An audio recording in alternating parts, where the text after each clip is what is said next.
The story that John tells in the 11th chapter of his gospel is filled with all of the real, gut-wrenching emotion that happens when we face death. It's the story of Lazarus who died, and his sisters, Mary and Martha, are desperate in their grief, crying with Jesus.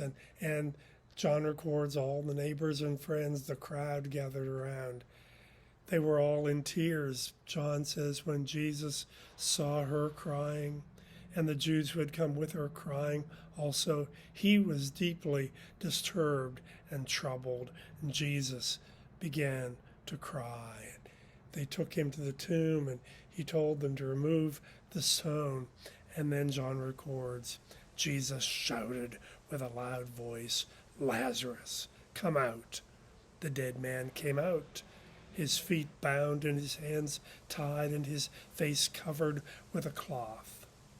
And Jesus said, untie him and let him go. That's where John ends the story.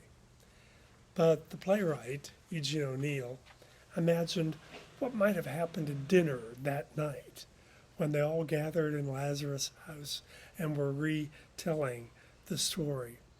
A dinner guest who had witnessed the whole thing.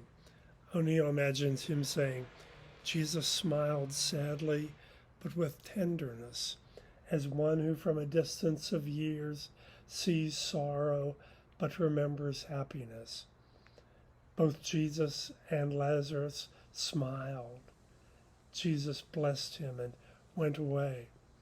And Lazarus, looking after him, began to laugh softly, like a man in love with God. Such a laugh I never heard. It made my ears drunk. It was like wine. And though I was half dead with fright, I found myself laughing too.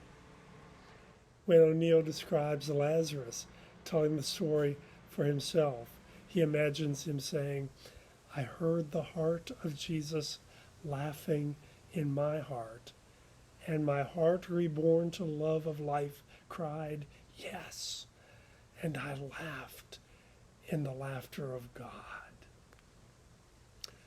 No question about it. Death is no laughing matter. We face it in all of its brutal reality. But Paul said, we grieve, but not as those without hope. We face death just as brutal and painful as Friday when Jesus said, it is finished, and died on the cross. We face what Paul called the last enemy in death. But we face it as people who know that there was more to the story. People who dare to believe, as Paul said, that the same Spirit who raised Jesus from the dead will raise us as well. The Christian life is not a lifelong denial of death, but a lifelong journey with the risen Christ, in which we learn to face death unafraid, in the assurance of the presence of the risen Lord. I've never forgotten a seminary friend who told us one day in class that he was serving a little country church on the weekend, and he had taken his two young sons with him when he went to the cemetery for the burial.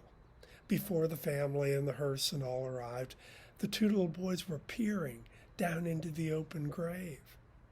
One of the boys said, "Is that what happens when you die? They put you down in a hole?" Before my friend could think of a theologically and paternally brilliant response, the other boy said, "Yeah, that's what happens. But don't worry, Jesus can get you out of that hole." Both boys were right. We face death, but we face it in the assurance that the risen Christ is with us. And we laugh at the power of death with the laughter of the risen Christ. Charles Wesley taught us to sing, "Soar we now where Christ has led, following our exalted head, made like him, we rise. Ours the cross, the grave, the skies." Thanks be to God.